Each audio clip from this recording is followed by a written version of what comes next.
Welcome. In this video, I'll show you how to reset Instagram password if forgotten. Okay, if you found this video helpful, please leave a like and subscribe to the channel for more such tutorials. The first step, go to open up the Instagram app. Now go ahead and go to your profile. And once you're in here, go to the top right, tap on the three horizontal lines. And wait for it to load. Now tap on Accounts Center. Once done, go ahead and tap on Password and Security under Account Settings.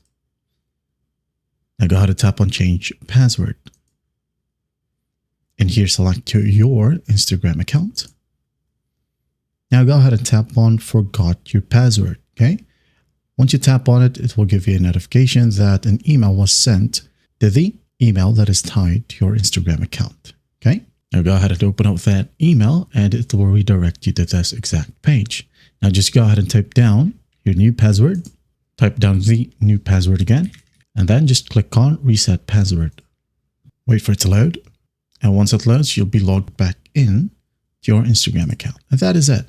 If you log out, you can just go ahead and easily log in with the new password that you have. Well, I hope this video helps and I'll see you in the next one.